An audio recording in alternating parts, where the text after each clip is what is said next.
Okay, this is a right-wing joke. A Yeah, so right. Muslim, a socialist, and a fascist walk into a bar, and the bartender says, "What can I get you, Mr. President?" Oh no, that's that's hilarious. Oh my God. Oh, the right wing religionists have gone even further into fairyland than they were in the 1980s when they were trying to make sure that I was incapable of making a living by getting the six major record companies through a secret letter. Literally, this is true from Tipper Gore and her friend Susan Baker. Their secret letter was basically implying that if you guys don't unplug this Howard Bloom and remove him from the face of the planet, we will unfortunately be required to remove all your FCC licenses, thus turning your companies from incredibly lucrative cash cows into more worthless than a single penny overnight. They'd already done it to RKO. Remember, once upon a time, RKO had lots of radio stations, and it was owned by a great big tire company. How can a media conglomerate owned by a tire company possibly cease to pay off?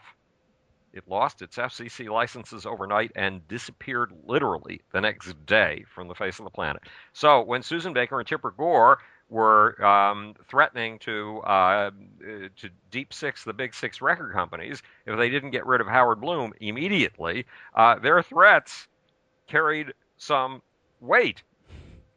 Um, and that was in the days when you remember that Tipper Gore's group, which was called Parents Music Resource Center, which sounds perfectly innocent and probably like a source of very good information if you want to keep poisoning your It's kids. not a censorship committee, it's a resource center. It's a resource center. In other words, it tells you how to avoid putting too much arsenic on your kids' apples in the morning. Um, the Parents Music Resource Center handed out a sheaf of material, a press kit that was, you can't see this, TJ, but the audience can, that was this thick, approximately 2.5 inches thick. And everything in it was crap. Candy coated crap. Actually, the candy coating wasn't really there. It was all unmitigated crap. That was the infamous batch of material in which a scholar who had so many letters, FRS, SPQ, LLD, after his name that it was a miracle he could carry his name around without buckling at the knees, made revealed for the first time something that was obvious, that was a deep, deep truth. Only a guy with his credentials would know this. Every single rock band sacrifices a baby just outside the stage, just in the wings, behind the curtains, before it goes on stage. Why? Because it worships Satan. And Satan, for some reason, loves dead babies. Don't ask me why. I think they get smelly when you keep them around the house too long. Um, Well, Satan's he's you don't become the devil if your tastes are mainstream. He's an eccentric fellow. well, that's true. He He loves, enjoys the dead babies. yes, loves putrefact. That's why he created abortion. Yes, Made that's all right. those scary abortion clinics. Yes, that's right, to feed him a steady supply of dead babies. Oh, you've got it, TJ. You finally figured it out. Well, these guys had figured out, these experts had figured out that KISS stands for Knights in Service to Satan. ACDC stands for Antichrist, Devil's Children. Styx, of course, is named Styx because Styx is a river in Hades, which, of course, is Satan's home territory. And that Styx has backward masked messages on its record telling your kids to sign up with Satan. Kill your own babies today, kids. What I never And got about that whole backmasking thing is why not just put the message directly in there? yes, It well, doesn't seem like there's much need, at that point to be putting backwards messages. And there, of course, bands actually did start doing that after well, yes, after they did the it as a hoot after it was suggested by. The point is, the religious right was off in loony land. All of these things were delusions. All of these things were fantasies. yeah, but They were they're not they're backed by. sane and rational now, Howard. That's all that Well, counts. but Now the they're yeah, well adjusted. But the religious They're well grounded in reality. They believe in, skepticism and empirical evidence. And but who would have ever believed that these flat earthers would someday be able to concoct a myth that a president of the United States was born in some deep, dark Muslim country, was dyed brown by God knows what sort of Satanism, was snuck in upon us as a phony American, and managed to be both a Marxist plant and a Muslim plant simultaneously. And somehow these people continue to believe this every single day of the week. And they even add to this lunatic belief system. Now, look, I sent a copy of my upcoming book. It's not coming out until August, called The God Problem: How a Godless Cosmos Creates, to George Gilder. And I sent it to George Gilder because George Gilder is this brilliant futurist. George Gilder is right there at the cutting edge of technology all the time. George Gilder is where real fantasy becomes real reality in the form of microchips and new techno gizmos that are beyond belief. And George Gilder got the book and he peeled it open a page and took a look at it and said, wow, this is absolutely fascinating. Let me finish my own manuscript and then I can get down to reading it. Well, guess what he did? This was about 2 o'clock yesterday afternoon. By 4 o'clock in the afternoon, he had finished his own manuscript. He had sent me his own manuscript. And I was the first one to get a copy of his manuscript. And by today, I was 25% of the way into it. What I didn't realize was that George Gilder is way off there on the right. That George Gilder used to advise, of all people, Ronald Reagan. That George Gilder is into what I think of as, well, in the words of George Bush Sr., juju economics, voodoo economics, supply side economics. But George Gilder is an intensely literate, extraordinarily smart, brilliant, astonishing human being. Now, George Gilder is over on the right. Why am I bringing up George Gilder? Because George Gilder doesn't have these paranoid fantasies. George Gilder is not out there in La La Land with all of these crazy notions. But the religious right on his team somehow get away with this incredible fantasy. Oh, well, to them it's reality, and to them everything that you and I are saying is some sort of dodge, con, and lie. So, well, you see that atheist there with his damn Jew Zionist buddy talking all this shit. Them Jews, they hide all the gold in the center of the earth. That's why they won't let no one go down there. That's right. Little bags of gold around their necks. It's too bad you can't see this. At any rate, so I'm doing my best to be demonic and satanic here, for the sake of people who might actually be able to see this video if I haven't totally messed up all of the technical details, which I usually do. But at any rate, which brings us back to the fact that you've been sold a load of bullshit about consumerism and materialism. Consumerism is good for you. Materialism is good for you. Consumerism in overdose is a poison, but any good thing in overdose is a poison. Max out your credit cards in a way that you can never pay back. Hey, that is bad. Boys and girls, that is bad. Do not do this at home. Do not do it anywhere.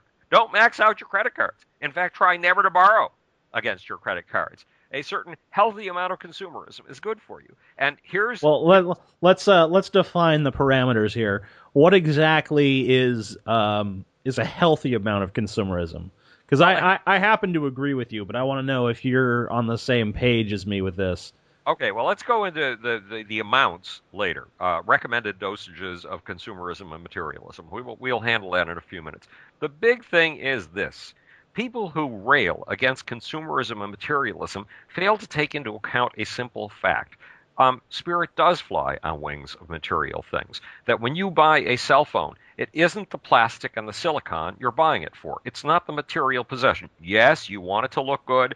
Yes, you want it to be the iPhone 5 so the girls will drool over you when you walk into the room and nobody else has an iPhone 5. But that's only the smallest part of why you buy this thing. And guess what?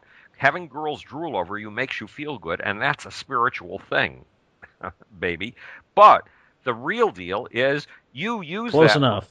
You use that phone to communicate with other human beings. You use that phone to pump new information into your brain. You use that phone when you're in the subway and you no longer have Wi-Fi to amuse yourself and keep yourself from going brain dead, playing games or looking up files or whatever it is that you got.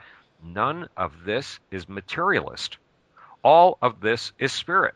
Spirit is about you connecting with other people. Spirit is about you elevating your emotional level. Spirit is about feeding nonstop information into your brain and letting your brain toy with things, letting your brain play with things, letting your brain absolutely exult in things, letting your brain even get depressed about things from time to time, letting your brain get angry about injustices in the world. All of these things that brought to you by that little piece of silicon and plastic are spiritual things, and they make the world run, and they take the world up one rung at a time toward new levels of paradise. Paradise? Now that sounds very strange. What in the world would impel anyone in his sane mind to say that anything in the world gives us pieces of paradise? Well, it's simple. It goes like this. If you'd been born in 1850, your life expectancy would have been 38.5 years. If you'd been born in 2007, your life expectancy would have been close to 80 years. That's 2 lifetimes for the price of 1. What gave that to you? Our so-called materialist and consumerist society. If you had been working in the poorest paid job in England in 2007, you would have earned $38,500 a year. You would have been a personal assistant. If you had been the poorest paid, you would have earned what an entire tenement full of the poorest paid workers in London had earned back in 1850. You would have earned the amount of money that was shared around between families that totaled 40 to 45 people back in 1850. Earning what sustains 45 people as the poorest paid worker in England and living twice as long, living Is that adjusted for inflation or no? Yes, with the lifetimes are adjusted for inflation, of course. The other deal is that if you had been born, well, basically IQ. I mean, here we are. We're beating ourselves over the head for being materialist and consumerist. What's happening to that? One of the ultimate markers, one of the few things we can measure about spirit. It's called IQ. Well, IQ has gone up an average of 3 points every 10 years since 1900 in the slowest countries, and in the fastest countries, it has sometimes gone up 7 points in 10 years. In other words, today's average citizen with an IQ of 100 would have been measured as a genius with an IQ, or close to genius, with an IQ of over 135 in 1900. That means that even the dumbest of us have moved up to the genius level, or the level that was genius 112 years ago. That's fucking astonishing. And we've done this with materialism and consumerism. Maybe, boys and girls, we've got what materialism and consumerism are really about all wrong. Maybe it isn't the plastic. Maybe it isn't the silicon. Maybe it's that stuff that goes flowing through that thing all the time. I have a laptop on my lap. It weighs approximately 4 pounds. I don't use it because it has 4 pounds of material stuff in it. Yes, I got a fancy cover on it. Yes, I want the girls to drop their chops when they see me coming at the tea lounge. I want them to think it's gorgeous and glorious. Not that any of them do. They don't. But I want that. I was about to say, I've never seen a girl like, ooh, laptop. Yes. Start batting their eyes like, Right. ooh, you're cute. No, You know, we that sort all of thing. hope. You see these poor pathetic, about 6 months ago or a year ago, you started to see these poor pathetic people show up at the tea lounge, guys who will never get a date in their life, with their iPads, hoping that by opening their iPad and turning it on, they were going to get girls. Guess what? I watched these guys for hours. It didn't work. Nonetheless, they were hoping. We all have, we need hope. Without hope, we cannot survive. But the point of the matter is the amount of information, data, poetry, song, spirit that goes flooding through this laptop in a day is unbelievable. In fact, what goes flooding through my laptop in a day is probably more than all the spirit stuff that flooded through the entire human race 15,000 years ago, when we were still hunting and gathering and leading that wonderful way of life, being close to nature, that we are told is the real spiritual deal. I'm sorry. That's when you really are dependent on your material things, and that's when you very seldom transcend them. The things that people 27,000 years ago did by painting in caves, which they did with material things. They did them with pigments that they had in material objects that they could scrawl on the walls. And this was a statement of spirit. Well, a statement on that level of spirit is something that you and I make every day of the year doodling, because the level of material accomplishment, of spiritual accomplishment, has soared beyond anything that even our grandparents could have dreamed, thanks to, guess what? Material things. Yeah, I think a lot of the people that idealize the hunter gatherer thing, or the tribal societies, The indigenous probably people probably forget about things like parasites and fleas and and tuberculosis. no dental hygiene, teeth falling out, nothing, no nice soft toilet paper to wipe your ass with, Well, actually, those people starvation, actually, no real they shelter for the winter, so on and so forth. well, I probably told you that back in the 1960s, when anthropologists were first diving into the Kungsan of the Kalahari Desert, who live what was considered at that time the most pure indigenous hunter-gatherer lifestyle, the closest to nature on the face of the planet. They idealize these people as having no violence, having no war, and in fact having a far easier life than you and I can ever imagine having, because they said that these people were able to take care of all of their material needs in 4 hours a day of work, and then they spent the rest of the day loafing. Well, that was the first generation of anthropologists who went in and studied the Kungsan. Then the second generation of anthropologists went in and discovered that the first guys were full of it, absolutely full of it. The murder rates among the Kungsan were higher than the murder capital of America in those days, which was Detroit, Michigan. Um, yes, the Kungsan got all of their food together in 4 hours worth of work during the day, but then they spent the next 8 hours of the day working on things that we use lawyers for, settling disputes, handling cultural matters, mostly settling disputes. They were hard at work. This is not easy stuff when two guys want to kill each other over the same woman. This takes a lot of work. We pay people $350 an hour for this kind of stuff. And the poor Kungsan were doing it until the late hours of the night over a campfire. And then, of course, they were dying early. But that's another, minor problem. So life was, the guy who had gotten it right was Thomas Hobbes, when he said that life in primitive conditions is mean, nasty, and brutish. And material things, what do? Well, most of the material things that we bother to buy give us a lift. What is giving us a lift all about? It's about increasing the level of our spiritual life. Even automobiles do that. They give us a sense of freedom. They give us a sense of personal control. The woman I date was railing in bed the other night about automobiles. And she said we should all be driving trains. Yeah, we should all be driving trains. TJ, go out and get yourself a brand new train, okay? I want you to drive that thing to Chattanooga. You got that? Okay. No, but automobiles do an incredible thing that we seldom give them credit for. They give us a sense of personal control. And all the research on personal control, there's tons of research on personal control in rats and dogs. There are ways to give rats and dogs a sense of personal control. And when you don't give rats and dogs a sense of personal control, and they feel that life is beating them up and they have no way to predict when the next beating is going to come and they have no way to stop it, they become absolutely miserable. They lay down on the floor, and even though beating after beating continues to arrive, if you open the door, they don't even try to escape. But if you give them a sense of control, they remain peppy and alert. Personal control gives us a sense of health. It gives us a sense of vitality. It gives us a sense of vigor. It sets our immune system on high instead of low. It tells the immune system, keep me alive instead of kill me off, it's time for me to die. And cars do this. Much as I've never owned a car. I love driving them. I love getting into a rented car and seeing exactly how fast it'll go on a freeway when you put your foot all the way down to the accelerator. Unfortunately, that tends to lead to a certain number of speeding tickets.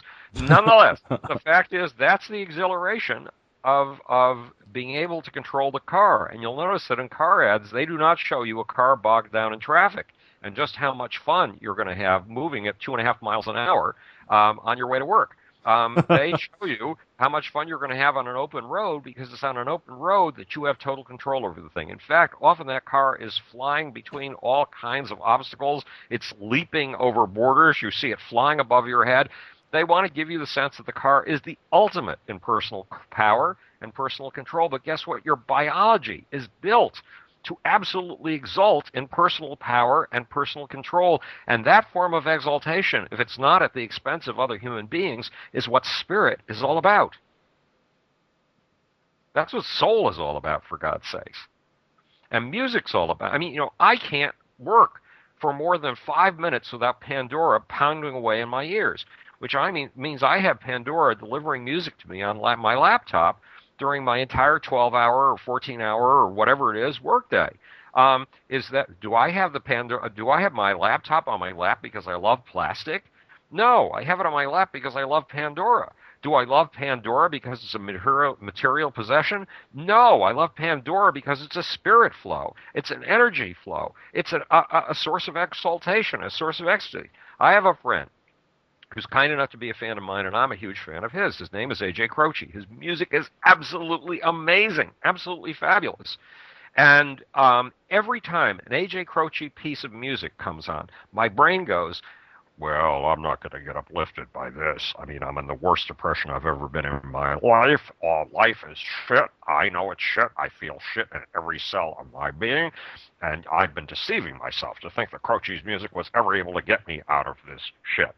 Well, within about 3 seconds of the time that I say that to myself, Croce has me dancing on the ceiling.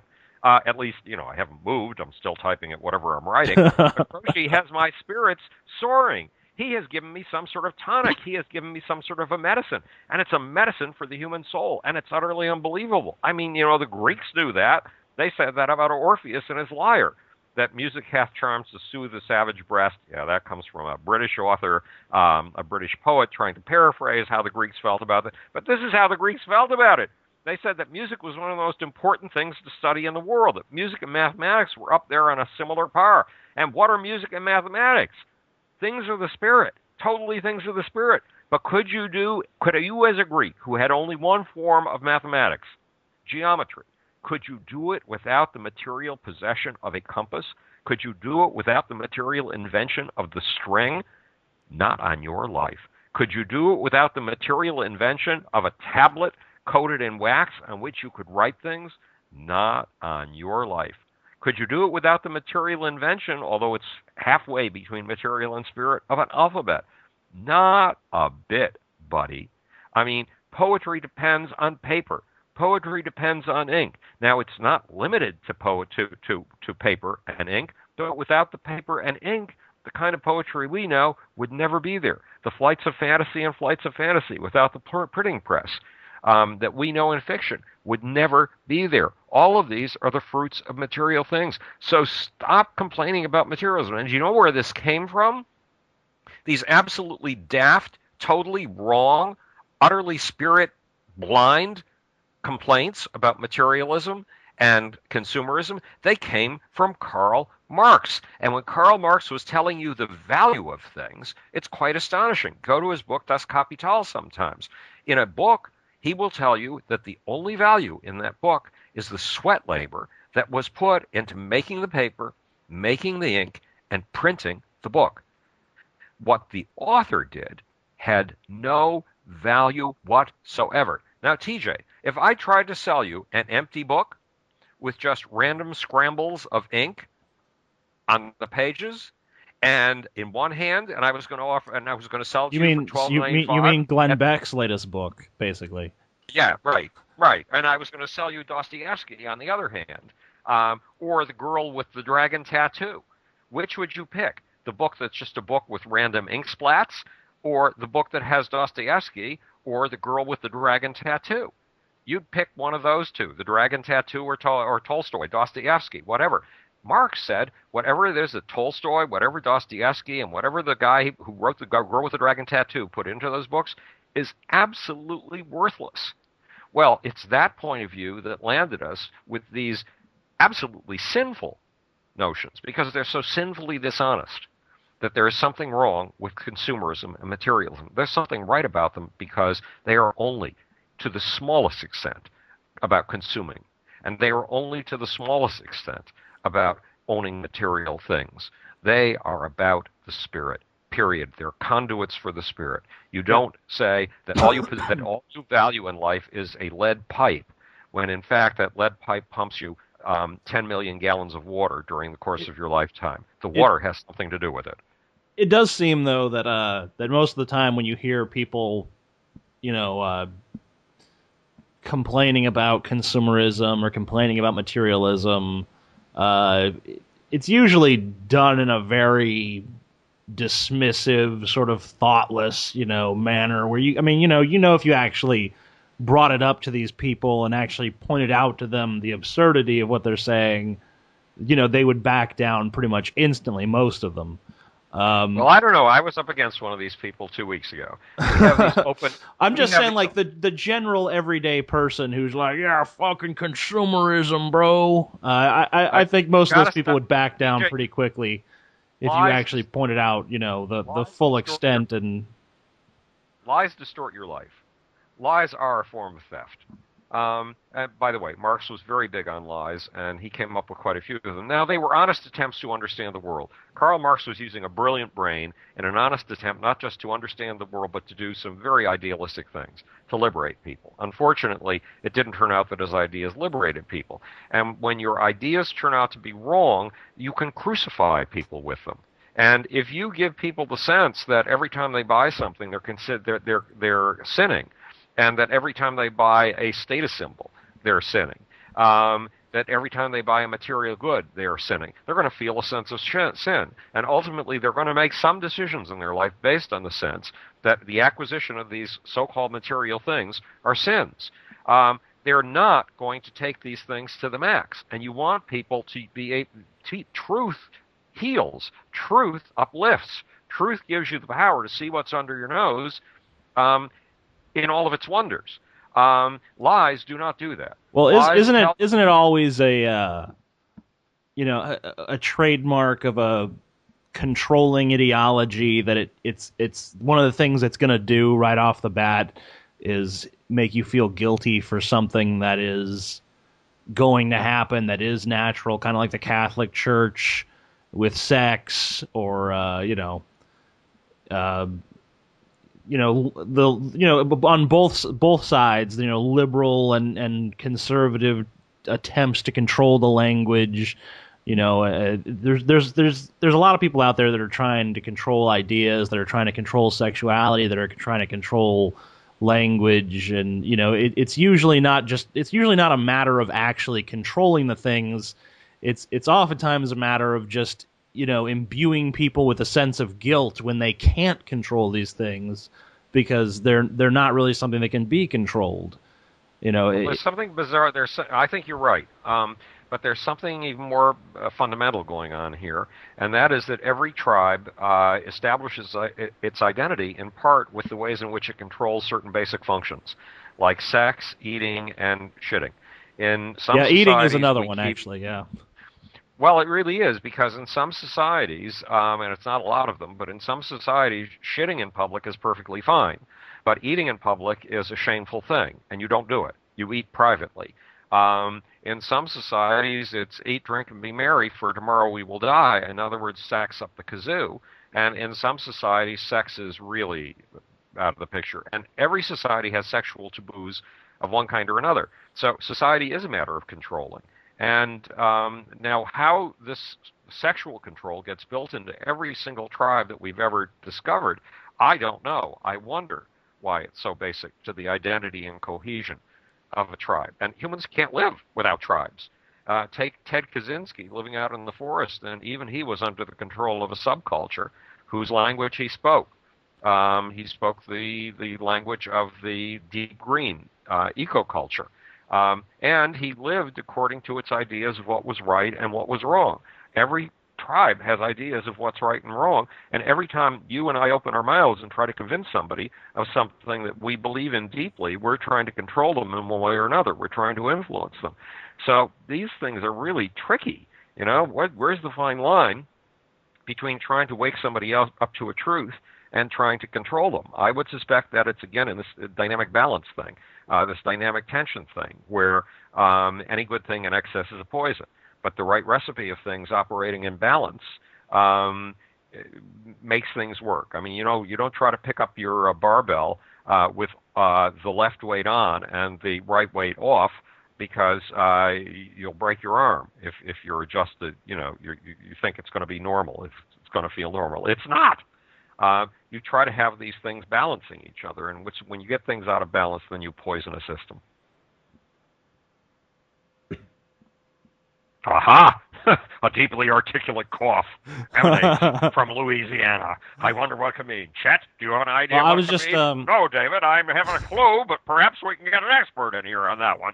I was just thinking about the food control thing, and all the Lent menus I see right now when I go out to eat. It's there's a lot of Catholics, I guess, in the area, and I see these Lent menus everywhere, like, oh, for Lent, have this instead, because you can't have what you really want.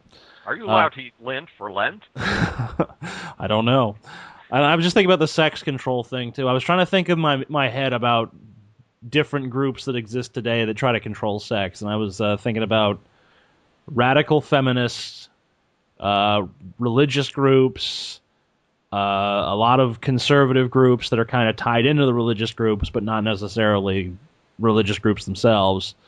Well, and then there's our culture, at least my culture, the one I share with Prince, and that's, we believed in the 1960s when we were pulling off the sexual revolution, that sexual liberation was good for you, and that loosening the chains and inhibitions around sexuality would make everything right in your life. It would solve every single problem.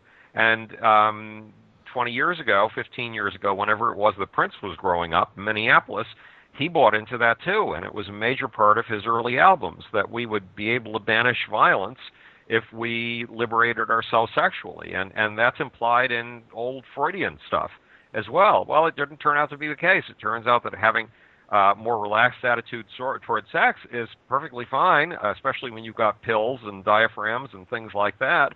But it doesn't get rid of violence, although there's something that's snookered us into this radical decrease in violence over the last 450 years, as Steven Pinker has pointed out in his new book that I keep plugging, The Better Angels of Our Nature, because I think it's absolutely terrific, and he's absolutely right that we think of ourselves as the bloodiest culture in the history of mankind, with 2 world wars and the atomic bomb and all that stuff.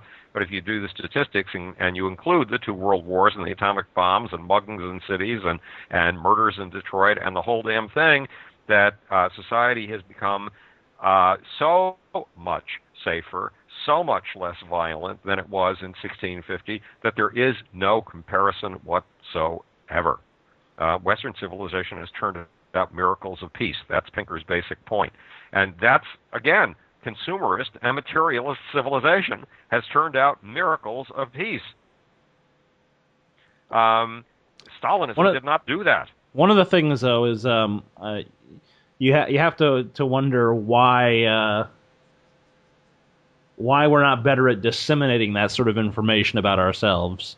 Why is that so difficult to communicate? Why are we so inherently down on ourselves? Why do we have to view ourselves as the most violent times? Why, for that matter, do so many people think that we're living in the end times and that the apocalypse is right around the corner? Or, whether that be Jesus coming back or the aliens or some super virus or whatever.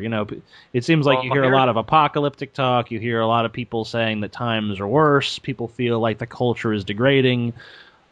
Why do we have such a difficult time owning up to our accomplishments? Well, here's a guess. Okay, we talked about control. We talked about the fact that we all have a deep need for control, and that includes puppy dogs and rodents. And there's a simple little fact that happens when you take a baby rhesus monkey and you raise it without a mother and you raise it without any friends. It spends its whole time picking at itself. Why does it pick at itself? It picks at itself because it hasn't learned how to reach its hand out and make things happen in the rest of the real world. It's hard to make things happen in the real world. It's hard to have control over things in the real world. It's hard to reach out, especially to the future, which is utterly blank, which we really can't predict very well, and try to make new things happen. It's hard to usher in new paradises because it means building things that are very iffy, very, very risky, in which we could lose control at any second. The one thing we do have control over, because it's absolute, it's written in stone, is the past. The one thing we really do have control over, because it's right there under our fingertips, is our own body. And we turn to ourselves and we pick at ourselves the way that baby rhesus monkey did, because it's easy.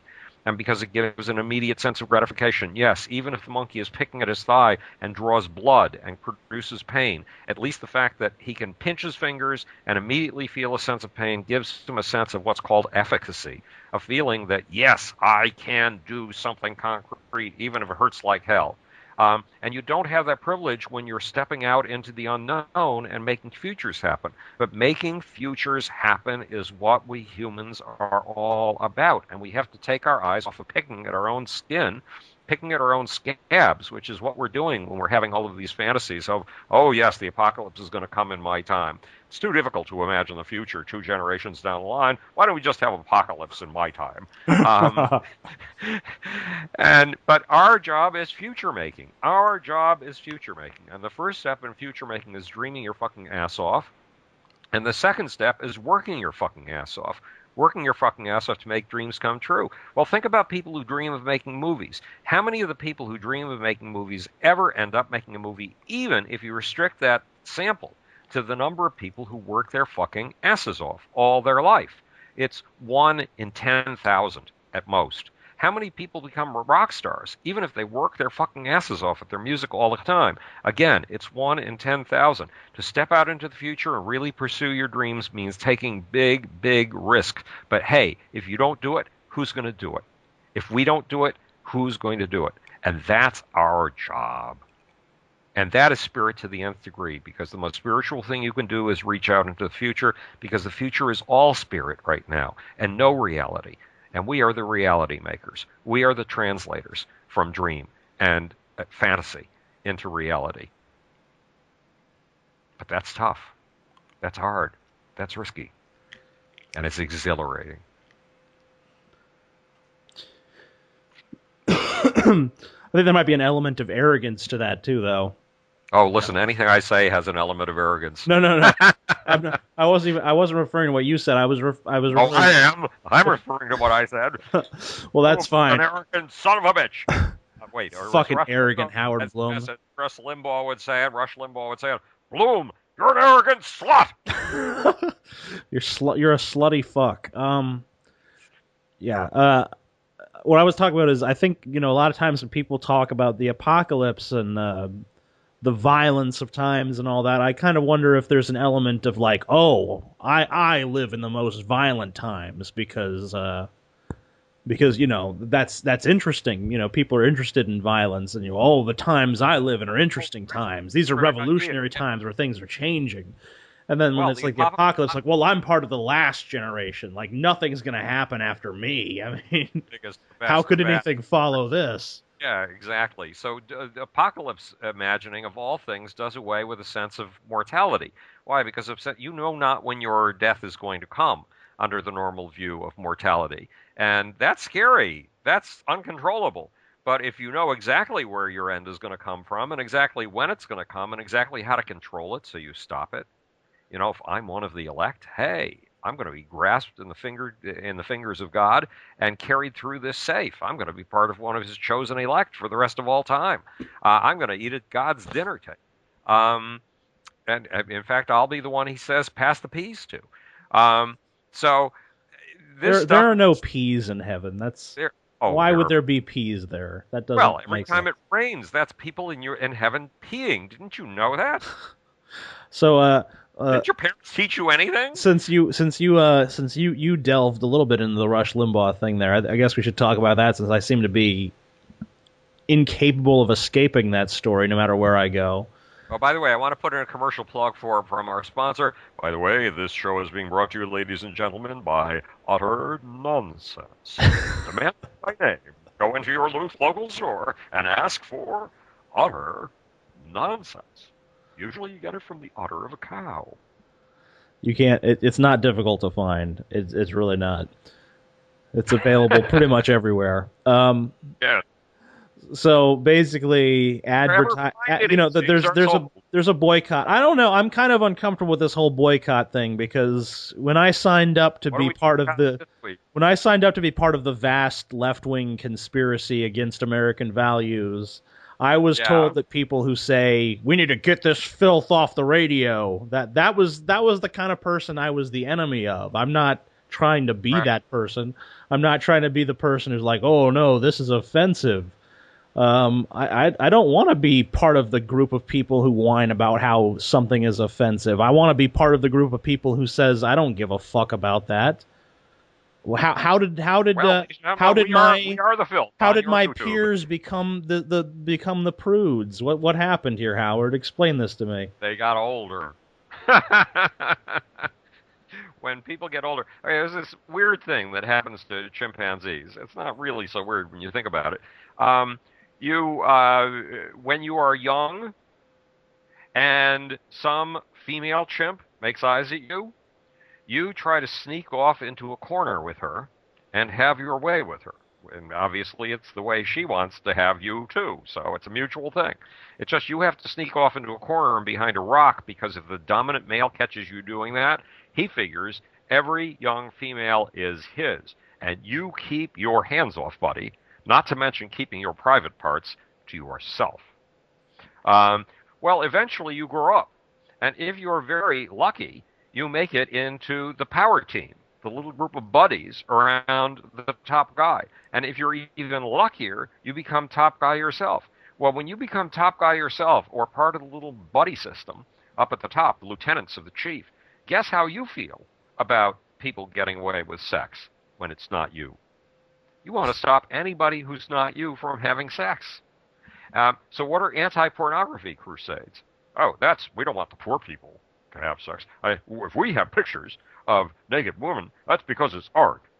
See, I paid $250,000 for this picture of a naked woman here because it was drawn in 1650 by Leonardo da Vinci. Of course, that couldn't be because he was alive 100 years earlier, but nonetheless. And this is great art. But if you poor son of a bitch slob truck driver, I got a picture of a naked woman in the cab of your car, that's pornography, bozo, and I'm going to arrest you for that. You got me? Okay. I even have pictures of all these little naked boys around my house with bows and arrows, see? Because these are pieces of august artwork, you see? I got these things in Venice, right? You got pictures of little naked boys. That means you're a child pornographer, bozo. I'm putting you in jail for the rest of your life. You got that? If we ever let you out, we're going to tell everybody for 5 miles around where you live so they can come and poke your eyes out. You got that? You understand how it works here? I get the sex. You don't. That's as simple as that. It's called having self-control. You have it. I don't have to. I'm alpha. You're omega, bozo. So that's part of how it works. I mean, it works that way among chimpanzees. It works that way. Do you know that one male rat sires all the young in the troop, and the other 9 get 0 sex? They have 0 kids. That's the way it works. In other words, for 9 of those rats, thinking about sex is pornography. And it can get them killed. But for rat number 1, thinking about sex all the time, hey, that's just good sperm management. That's pretty awesome. That's one lucky rat. That's all you got. Yeah, right. So that's where it comes from, down there at the biological level. But we build entire societies on these things because for some reason societies and control go hand in hand. Now we're talking about a sense of personal control when you've got automobiles, but in most societies there isn't much sense of personal control. It's the boss who's got control. And now there are egalitarian societies. My friend Christopher Boehm, the head of the Jane Goodall Research Center, is so obsessed with egalitarian societies that he writes book after book about them. But I'm convinced that there's a relatively small number of them because among chimpanzee societies, there aren't any egalitarian societies. The chief boss is a tyrant. The alpha male is a tyrant, and he's violent. And if if he's not pleased with you, he will literally tear your balls off, and you will die of loss of blood supply because after he's torn your balls off, his buddies will tear your arms and legs off if they possibly can. And this is serious. This is in the wonderful wild world of nature. Nature is wonderful and loving and kind, right? And when we first discovered these kinds of terrible behaviors among chimpanzees in the days in the 1960s, when Jane Goodall first went out into Gombe and watched these beasts in the wild, we became convinced over the course of the next 25 years that this terrible behavior, including war between chimpanzee groups, had to be because of us. I mean, we were the only cause of evil in the world. All of the books in those days said we were the only animals that killed others of our own kind. No other animals did that. And we were taught that was for real. Well, we learned it wasn't for real at all. And then we figured, okay, well, all the violence has to be because of us. Because all violence is because of us, right? It's a way of feeling in control of things, to claim that we're the cause of everything wrong in the world. And then it turned out that, okay, they tried a lot of experiments with artificially provisioned chimps who got their food from us, and they figured the ones who got their food from us would be the ones who made war, and the ones who got their food from nature would be kind and peaceful and loving and hug each other all the time. And it turned out to be the opposite. The ones who were getting their food from loving, kind, generous, gentle Mother Nature were killing each other up the kazoo. They were violently attacking others within their own troop and punishing them sometimes in the most appalling of ways.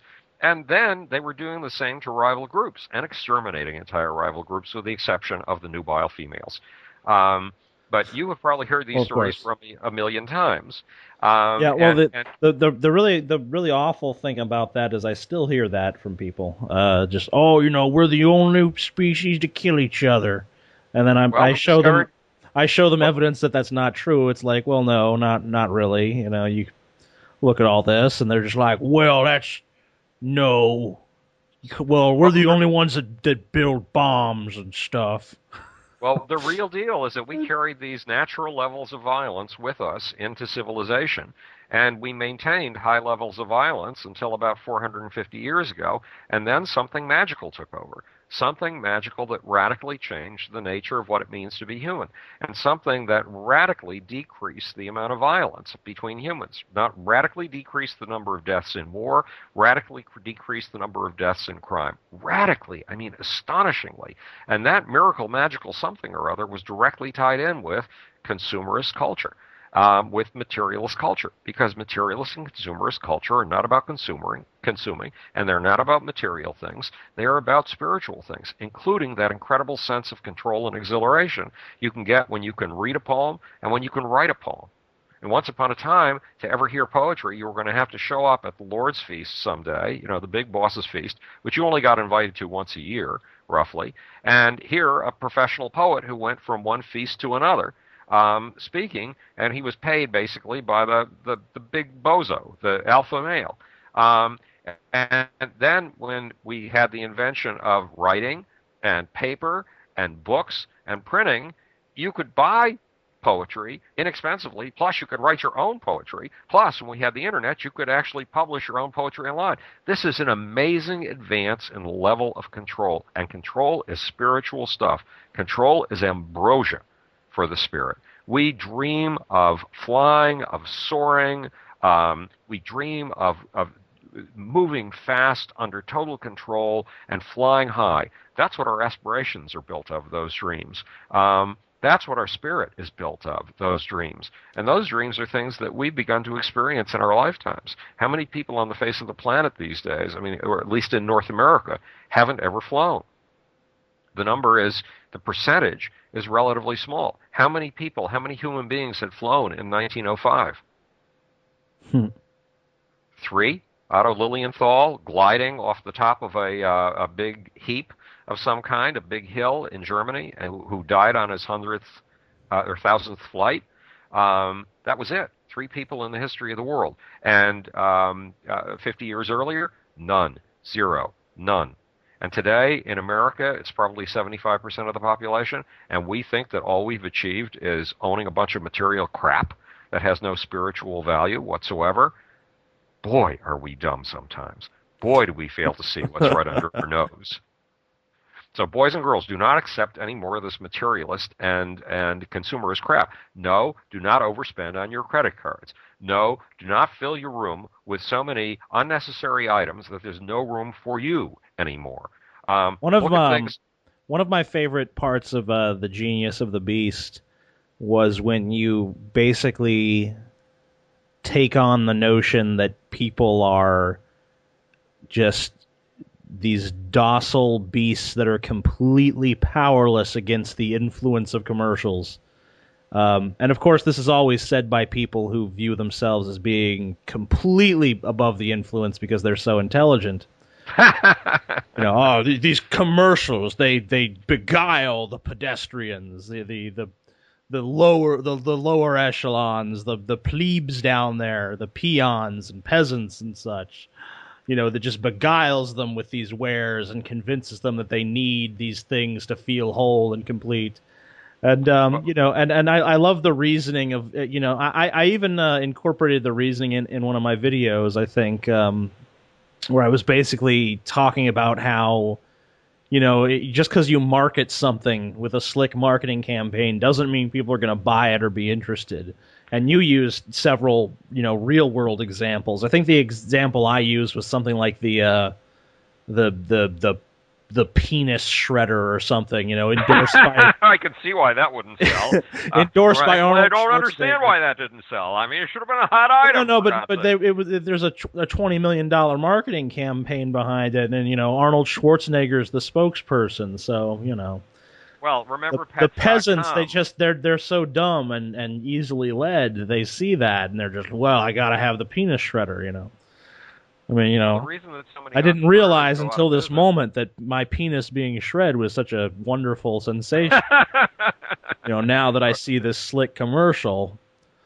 Well, the deal is that entrepreneur after entrepreneur after entrepreneur tries to become an entrepreneur. And in the days of the dot-com bubble, there was a company that managed to get hold of the name Pets.com. And it figured, okay, we got an automatic bonanza here. Where are people going to come if they're looking for things for pets? They're going to come to Pets.com, of course.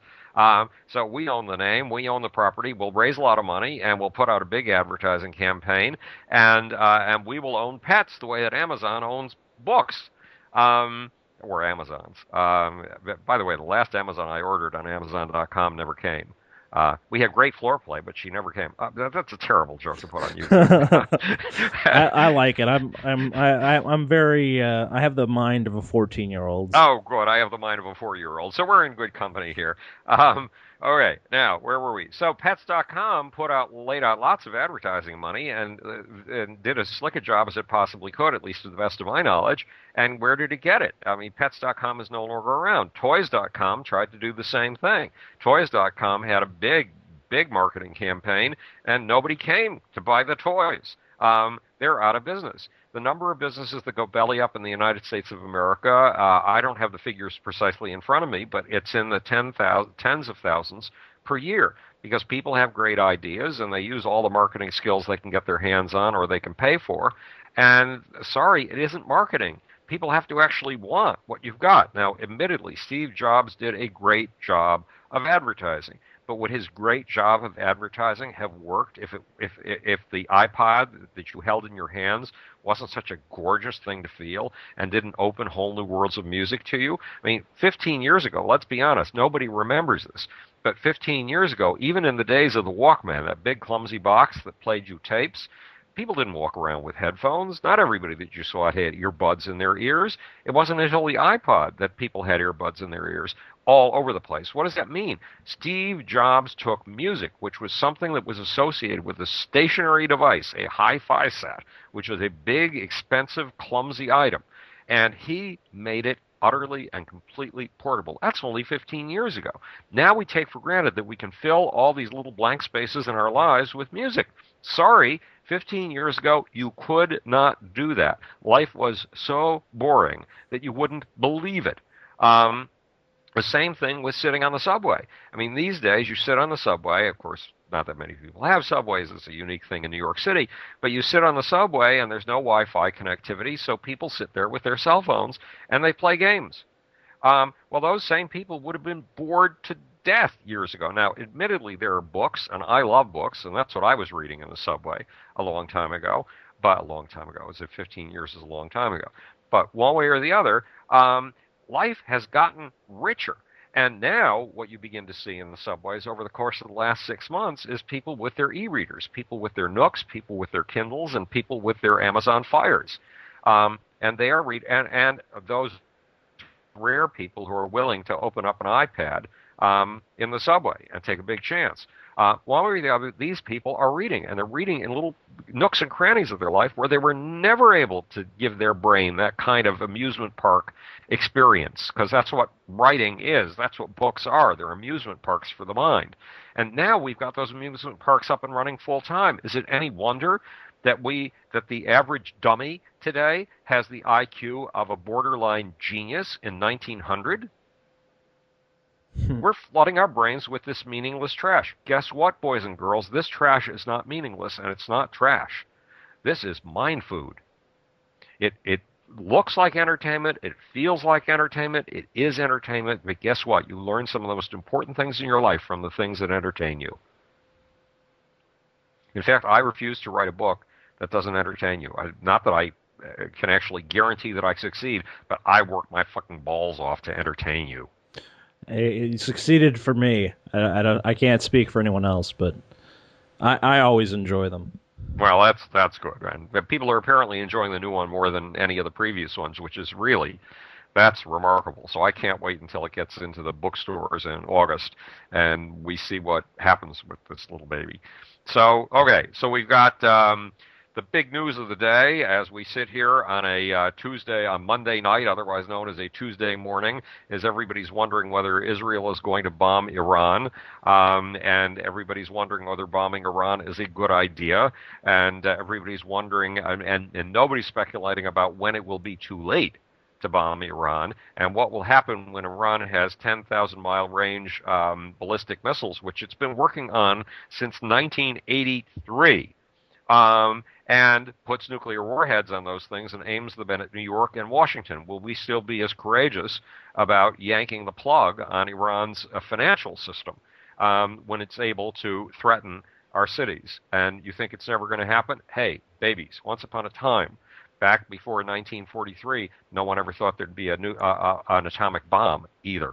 It seemed like a wild-eyed, ridiculous fantasy, and atomic bombs changed the balance of power in the world. Now, atomic bombs brought us one of the longest periods of peace in the history of the world. It was called the Cold War. But that's with what we call rational actors. I mean, remember, the communists were atheists. They had no great afterlife in the sky to go to. But it's different in radical Islam. In radical Islam, you've got an afterlife that makes this life look impoverished by comparison, no matter how well you're doing in this life. And this life is short. That life is forever. Who in the world, in his right mind, would choose this world over the next world, paradise, which you get to by killing, and this is not an exaggeration, this is what's in the Quran. You get to paradise by killing the infidels. Period. Lop their fingertips off, Muhammad said. Or no, it's God that said that. Sorry, I apologize to Muhammad. In the Quran, cut their heads off. That's what he said about what you do with strangers and unbelievers. Well, take that and use, instead of a knife, nuclear weaponry, and people who can go to paradise immediately. This sounds like Islamophobia, right? This sounds like racism. This sounds like I must be speaking paranoid drivel. Who could ever believe in things like this? An entire civilization, the militant part of it, believes in things like this. And if the militant part's only 1/10 of the Muslim population, that's 180 million people, which is more people than all of the citizens of Germany, France, and half of England combined. Well, what's really strange, I guess not strange, but kind of a case in point. There was a guy, humor me for a moment here because I have to get into some YouTube drama history. Yes, okay. There was a guy on YouTube drama histrionics. Yes. Okay. Yeah. There was a guy on YouTube by the name of Dawa Films who was a moderate Muslim who he made a few remarks that could have been construed as something that a moderate wouldn't necessarily say, or I forget what the exact remarks are. Something about awaking, the sleeping giant of Islam or something. Right. And the YouTube atheist community was highly divided over it, with some people basically saying, "Oh, well, this is obviously, a reference to terrorism, or, this is dangerous," and so on and so forth. And then, another segment of the YouTube atheist community basically being like, "You're being ridiculous, you're taking his remarks out of context," so on and so forth. And I was part of that side that said the remarks were taken out of context, that said, that, you can't judge him, too harshly based on that. And I still somewhat hold to that. But the interesting thing is that now, that same guy, Dawa Films, went to an Islamic school in Malaysia to learn, more about Islam, to become more well versed and well educated in the religion. And now he's, taken to, Facebook and YouTube and, his blog and all this to bemoan the human rights, human rights be damned, and Islam is going to conquer the world, and anyone who doesn't want to be killed by Islam needs to convert, or at least step aside and just Well, give us whatever power we want. So I mean, I don't know if he was a moderate before and then he became a radical, or if he was always a radical and just stopped pretending to be a moderate. But it's really interesting to see that transformation, and it's really kind of eye opening to see that kind of rhetoric come from a person that I was I defended up until I saw those remarks. Well, first of all, I have disturbing news. I've just noticed that there's a little camera on a button on my software, my Logitech software, and I didn't push it.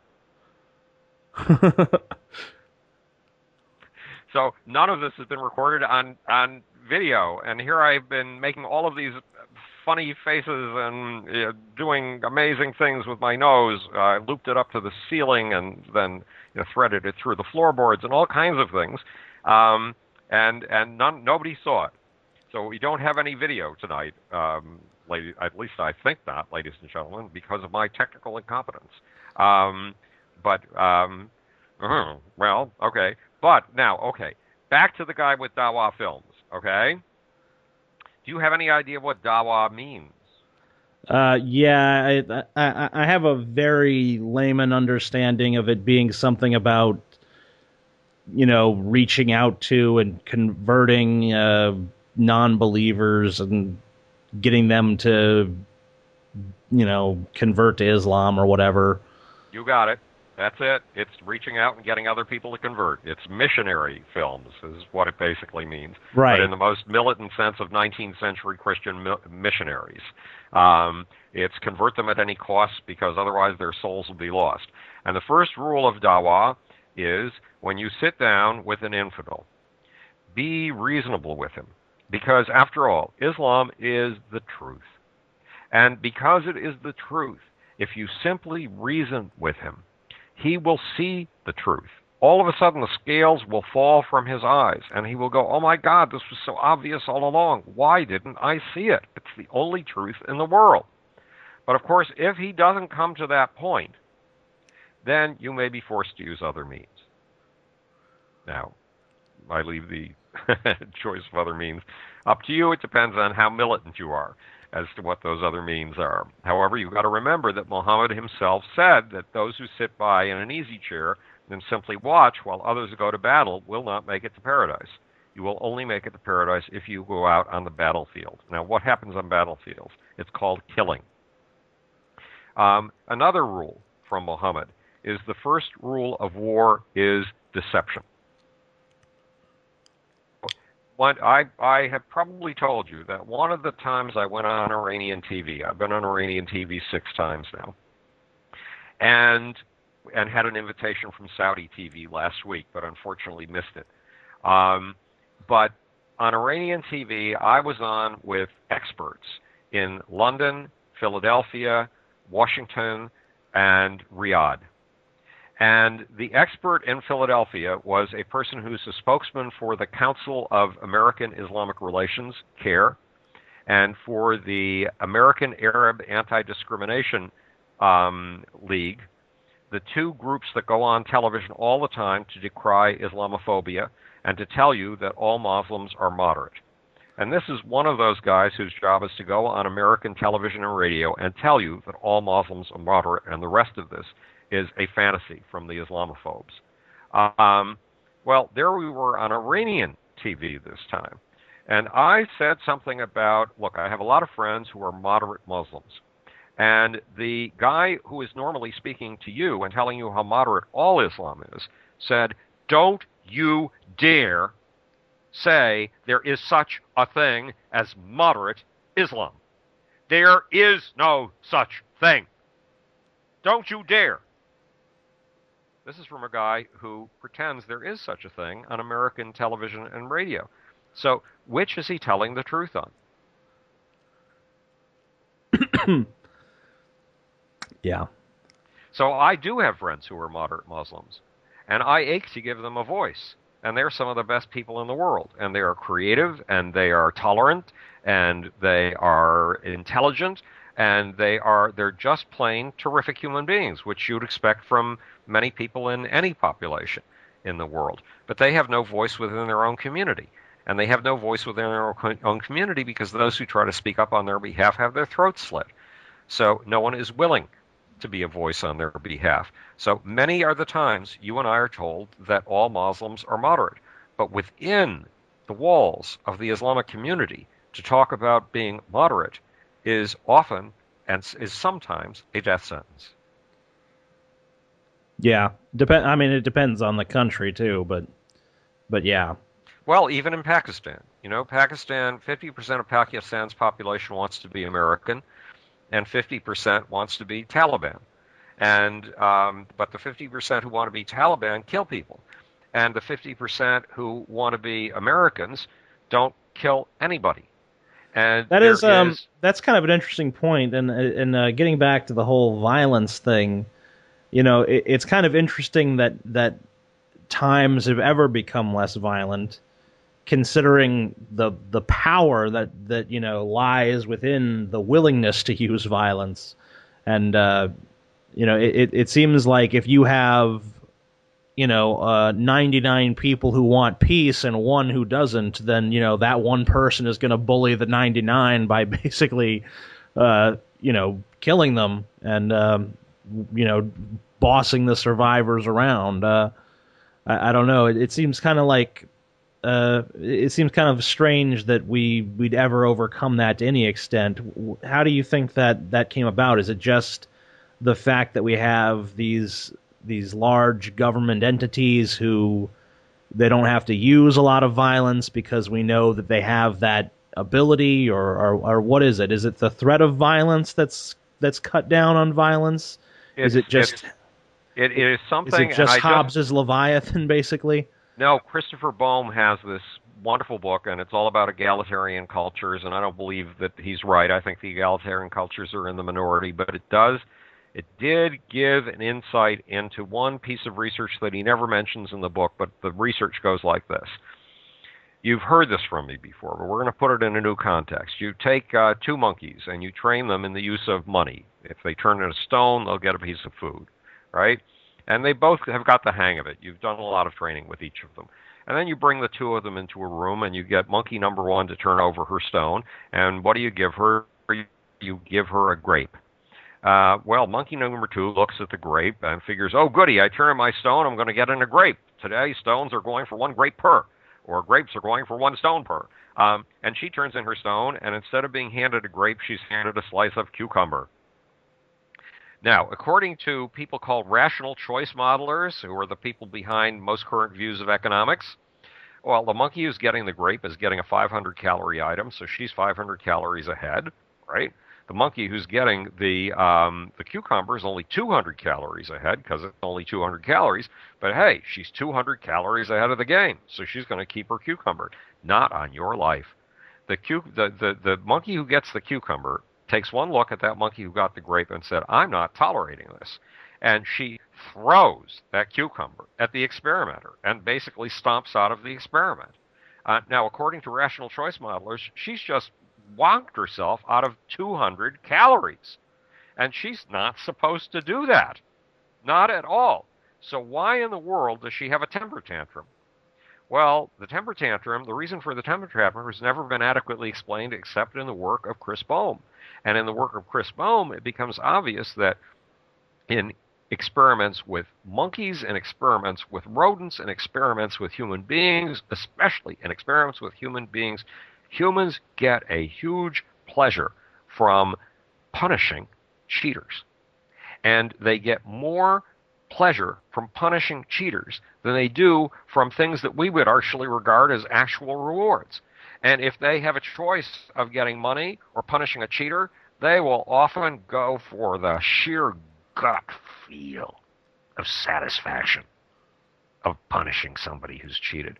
Well, you got a whole bunch of... So the monkey throwing away that cucumber and having a tantrum was making a statement. And that statement was, you give us some form of equality or I'm not tolerating the system. You had a revolution. You had a Let's March on Washington and Occupy Wall Street taking place right in that experimental room with a monkey.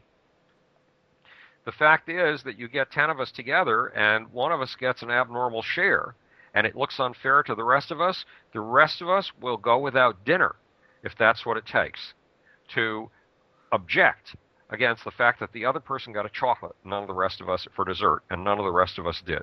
We will not eat our porridge in order to keep the other person from eating his porridge plus his piece of chocolate. So we humans put us together in groups. We're enforcers. And we're enforcers of certain moral and ethical standards. And we will allow for deviations from those standards up to a point.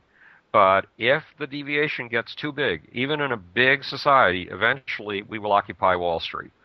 Eventually we will have a Russian Revolution. Eventually we will have a French Revolution. Eventually we won't let this shit happen anymore. Well, on that note, I think we have Ann Romney, who's the wife of Mitt Romney, who says that she does not consider her family to be rich. Oh my God! Okay, yes. I'm containing myself. You can't see it, but I'm containing myself here. I'm in we can be poor in spirit, and I don't even consider myself wealthy, which is an interesting thing. It can be here today and gone tomorrow. Yes, I don't think her wealth is going to be gone tomorrow. I really don't. I feel like she's probably got a little bit more security with her husband's at least $250 million. So, yeah, I don't know. Okay, one of the members of the National Space Society and the Space Development Steering Committee, I run the Space Development Steering Committee, and this is a brilliant guy with figures, worked out the implications. You know, there's private industry and there's government space right now. Government space is costing us $23,000 a pound to get stuff into orbit. Sometimes it goes down as low as $10,000 a pound to get stuff into orbit, but that's an awful lot of money. And at that rate, it costs about almost $1 billion. It costs about $700 million, almost $1 billion to get you, TJ, into space with all of the oxygen and food it takes to care for you up there. Meanwhile, there's a private space industry developing on the West Coast, and Elon Musk is at the very head of it with his company called SpaceX. And he's already got rockets up there, and I mean, he's already put rockets up there, and he's already put the first private space capsule capable of holding, I believe, 6 people up into space, and then brought it back down again in a safe splash. Okay, now what does this have to do with you and me? Elon Musk is working on reusable rockets. Right now, when you put a rocket into space, and it's what's called an expendable vehicle. That means that you put the rocket into space and then you throw it away. Well, that's the equivalent of building a Boeing 747, putting 7 guys on it, flying them to California from New York, and then throwing the 747 in the Pacific Ocean and building another one to take them back from L.A. to New York again. Would transcontinental air travel be affordable if we did it that way? It, it would be a little difficult for the average American to afford. But what Elon Musk is working on is making rockets like Boeing 747s reusable. So they come back down to Earth and they settle on a rocket on their tail and land on three little legs, which means they can, and he wants to turn them around and be able to fire them again into space within less than 20 hours. Do you know what this would do to the cost of space travel? It will bring the cost of getting you, TJ Kincaid, and all of the equipment that's necessary to sustain you in space, into space, for $20,000. $20,000. And the irony, of course, is that the Republicans are supporting socialized space at $23,000 a pound and nearly $1 billion to get you, TJ Kincaid, into orbit. And the Republicans tend, this is not always the case, there are some Republicans and Democrats on each side, but the Democrats tend to be supporting private industry access to space, of all things. In fact, Obama is the biggest supporter of private industry access to space. So we did a little arithmetic last weekend on how many trips to space Mitt Romney could afford to take on what he considers to be pocket change. Now, you recall 3 weeks ago when it was discovered that Mitt Romney makes a lot of money, or what you and I think of as a lot of money, by making speeches. Mitt Romney said, "Oh no, that's just pocket change. It's just lint in my pocket."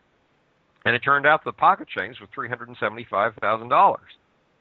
Which means that my arithmetic is a little cloudy on this because I don't have the figures in front of me, but it means you can get Mitt Romney to space and back 18 times for pocket change. Pocket change. If Elon Musk and private space have their way. So that's the value of Mitt Romney's pocket change. Now, if that's the value of his pocket change, I wonder what the value is of his real money, the money that isn't so much, according to Mitt Romney's wife. Not so much. I mean, he could buy his own space station. Maybe he could buy Mars.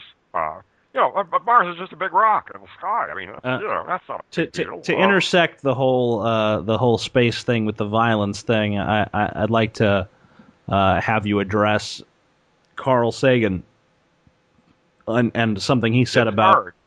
His address is somewhere not even out in space. This is Carl Sagan on the ironies of the Apollo 11 mission. As opposed to the Steelinies or for the me, Luminese.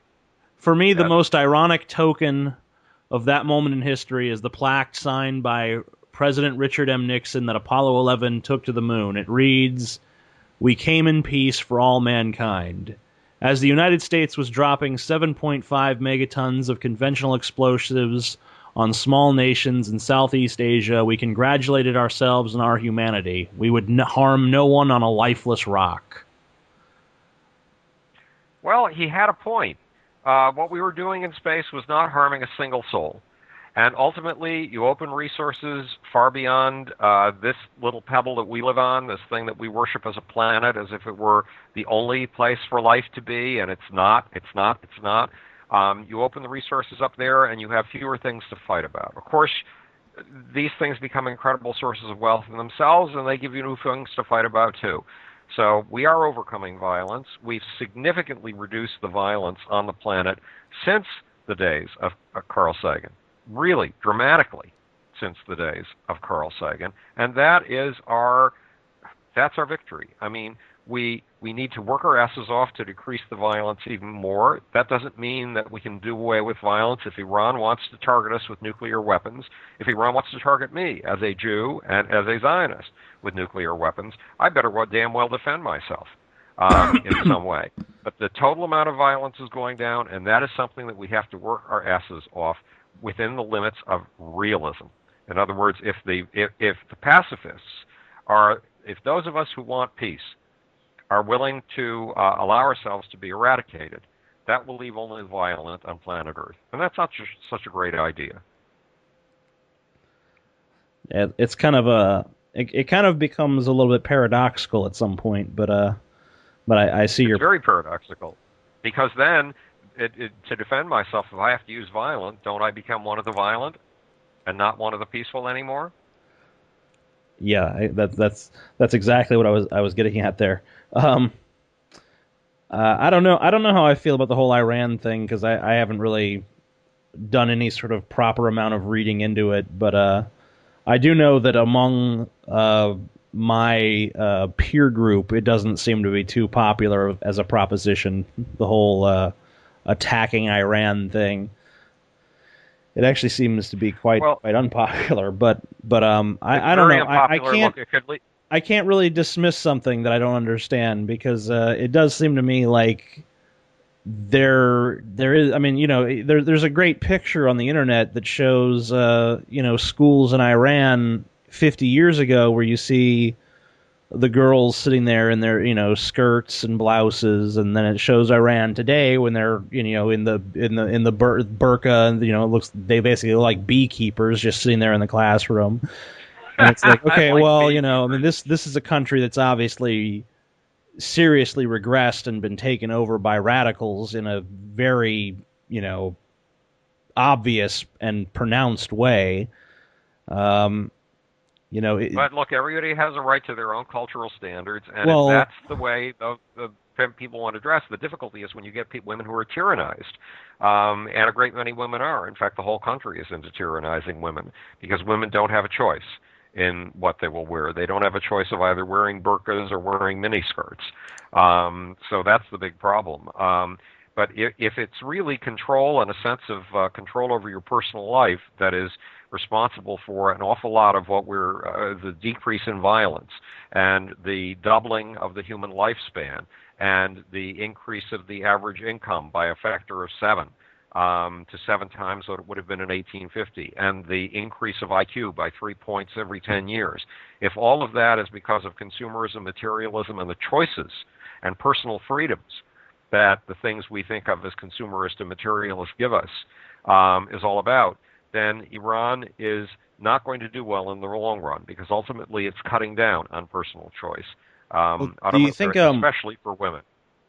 okay, you got I mean you have the theocracy and you have Ahmadinejad and you have basically the people in power there are using very strongly violent rhetoric, and we've all seen the statements. And they are obviously working on a nuclear weapons program. Do you think that if we fail to act, if we fail to do anything, it'll really be George Bush's fault for for making people distrust any case for war after what happened in Iraq? No, because he was duped. And, the Bloom theory that the Iranians duped George Bush into whacking Saddam Hussein because they tried it for 8 years. It cost them $1 trillion. It cost them 1 million lives, and they couldn't pull it off.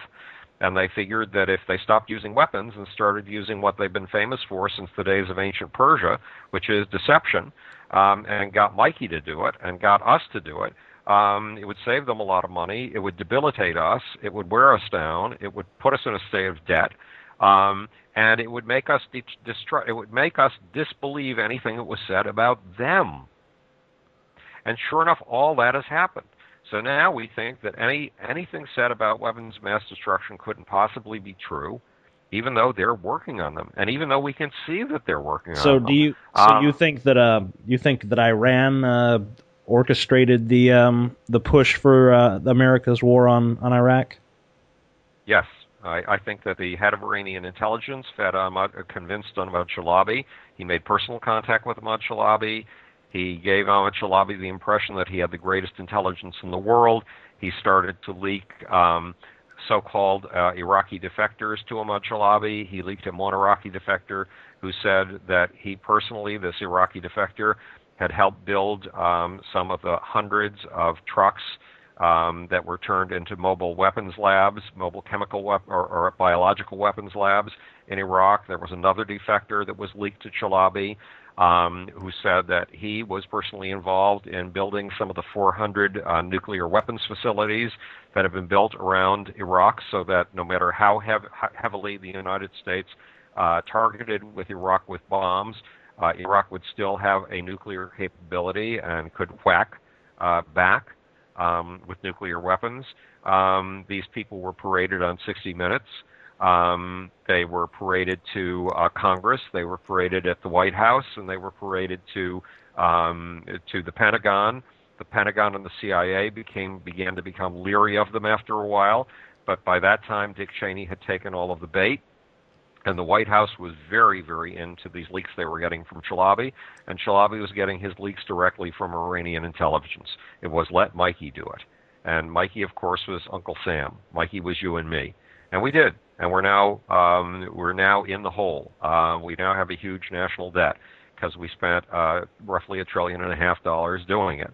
And Osama bin Laden, when he was still alive, was gloating and was actually, in his speeches, toting up exactly what the costs had been to the United States, and toting up the fact that Islam had bled America dry, and America was going to drop dead the way that the Soviet Union had dropped dead when it was bled dry by his form of Islam, militant Islam. So do I think the Iranians did all of this? Well, I'm not omniscient. I can't be absolutely certain of anything. I did spend a lot of time researching this. That doesn't mean I got the picture right, but I've got a ton of research that indicates that, yes, we were suckered. We took the bait. And now, as a consequence, when Iran is really doing the things that Saddam Hussein was accused of doing by guess who? Iran, leaking us secret information, that we no longer have the heart to stomach a war. We no longer have the strength. We no longer have the moral fortitude or whatever it takes, because we're tired of it. We're tired of making nothing but war for over 10 years.